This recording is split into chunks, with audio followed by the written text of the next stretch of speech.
tickets out. It's time to go ahead and reveal that lucky winning number. Welcome to this episode of Inside Brush Country Sports, brought to you by South Texas Orthopedics. I'm Chris Filoteo, the sports editor for the Pleasanton Express. With 3 of the 4 schools we covered beginning district competition last week, football fans around the area had plenty of action. In Pleasanton, the Eagles hosted district foe Lavernia. The previously undefeated Eagles suffered 2 crucial turnovers in the first half to trail at halftime. However, Pleasanton held the Bears defensively while scoring 4 of the last 5 touchdowns of the game. Yet, the Lavernia Bears went on to beat the Eagles 32-26 to claim its district opener. Pleasanton dropped to 6-1 overall and 0-1 in district play. In Jourdanton, the Indians continue their winning momentum as they came back in the second half to defeat San Antonio Cole 23-7 on the road. Jourdanton improved to 6-1 overall and 3-0 in district play. In Poteet, the Aggies were shut out by Somerset 44-0 on the road. Poteet is now 1-6 and 0-1 in district competition. In Charlotte, the Trojans lost their district opener to Bruni to 35-6. Charlotte fell to 2-5 overall and 0-1 in district and has its bye week this week, so we will meet with Trojan head coach Jerry Dominguez next week. In this episode, longtime high school football prognosticator Leon Zabava will stop by to discuss with his grid picks along with some Pleasanton football talk.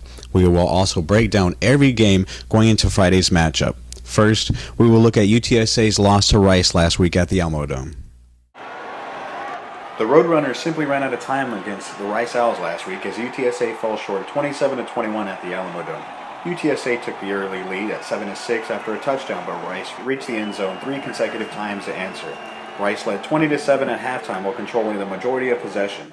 The Roadrunners struggled early in the contest but found rhythm offensively in the second half. In the final quarter, the Roadrunners sparked a comeback capped by a 1-yard touchdown by quarterback Eric Sosa. However, UTSA couldn't recover its onside kick to end the game. UTSA dropped to 2-5 overall and 1-2 in Conference USA competition. The Roadrunners host the University of Alabama Birmingham this week at the Alamodome. I'm joined with longtime high school football prognosticator Leon Zabava. How are you doing today, bud? Real good, Chris. Well, you know, you've been doing this for a few years. How long exactly have you been doing your grid picks? I would say I started in about 1960, so it's been a good while. Wow, that is quite a good while. So you've seen a lot of different changes in the teams, how they play from year to year. Mm-hmm. And then how do you devise your process? How do you basically create your method? Well, really, I pay a lot of attention to what I can read and find out about teams. And this is a continuous thing, and it varies. And even with all that I tried to find out about a team, it changes. A lot of times in a game, you never know what you're going to find. And that's why this is a big sport and a great sport in the state of Texas, and especially on the high school level. Now, how much fun do you have doing this every week? It's always fun. It's always interesting to me. I like finding out what teams are coming up with that's new in their delivery of their philosophy and everything, and how they're improving. Sometimes when improvement isn't showing. No, it's just a very interesting sport to follow and get a little more technical about it. It sure is. Well, let's go and switch gears a little bit. You know, sure. You've obviously been in the Pleasanton area a long time covering the Eagles and yes. watching them play throughout the years. Mm-hmm. How do you feel where they're at right now, at being 6-1 right now? I find it's a very good 6-1. We played some supposedly weaker opponents before we faced Lavernia. And in the Lavernia game, we had some problems right away. Fumbled the ball away, gave them 4 real quick touchdowns. The score was 25-0 for a little while. Then we scored, and about the midway of the second quarter is when the game really started for Pleasanton and started to continually show me what we were really made of. In fact, it was probably the best game I've seen of the Eagles this season. I have to agree. From then on, if you look back at the stat sheets, of the next 5 touchdowns, 4 were Pleasanton touchdowns. Lavernia never did score the rest of the game. They were sitting back, just watching things. It seemed like they weren't playing their best game. And Lavernia's always been a good team. But coming out of the dressing room with Coach Dumont and his staff, and also just the motivation they seemed to have picked up as the game progressed, showed what they can really do. Because the whole second half, I noticed, and I apologize, Lavernia fans didn't have anything to cheer about. And they're a very, very successful and a very good program. In fact, they finally cheered right towards the end of the game after we were trying to drive for our possible tying touchdown with an extra point that could have even given us a game. This was maybe just a few minutes left in the game. In fact, less than a minute, I'd say, a minute and a half. We ran out on downs. It was fourth and whatever, and Pleasanton couldn't make the fourth down play. So guess what? I heard tremendous cheering from the Lavernia fans as they watched their team take the knee twice. They were they had won the game, and they were really glad to do that, and they will do real well this year. They are a very good team. But back to Pleasanton, I was impressed with Pleasanton. I really was. It was the most impressive game they played because they showed what they had to do when they had to fight their way back, rather than just a lot of teams give up when you are down Especially 25 down or that nothing. early. You wonder what the score is going to end up being. Well, they scored once more. We scored four times more. Anyhow, best game Pleasanton's played this year. I agree. Completely agree. Well, it's been a ton of fun. Thank you so much for your time, Leon. You're quite welcome. All right. Anytime. Well, let's go and take a look at the matchup with Poteet and Pleasanton this week in Poteet, and then we'll go and listen to both head coach Hank Willis from Poteet and Tab Dumont from Pleasanton. The Eagles are coming off their first loss of the season after a 32-26 defeat by Lavernia last week. Pleasanton dropped to 6-1 overall and 0-1 in District 28 3A play after the loss. The Eagles rushed for 171 yards along with 182 passing yards against the Bears. Pleasanton gears up for rival Poteet Friday night. Somerset shut out the Aggies 44-0 last week on the road. Poteet fell to 1-6 overall and 0-1 in district competition. The Eagles are looking to continue their 4-game winning streak over Poteet dating back to 2010. Pleasanton beat the Aggies 71-34 last season. I'm here at Poteet High School with head coach Hank Willis. How you doing today, Coach? Good. Well, comes up to a week like this, you can throw records out of the window when it comes to a rivalry game. How you look to strike early against Pleasanton on Friday? We're going to play really fast, and we're going to try to get after those guys from the start. It's a big game. Our kids are fired up. Our kids are focused. We marked this one on the calendar for a long, long time.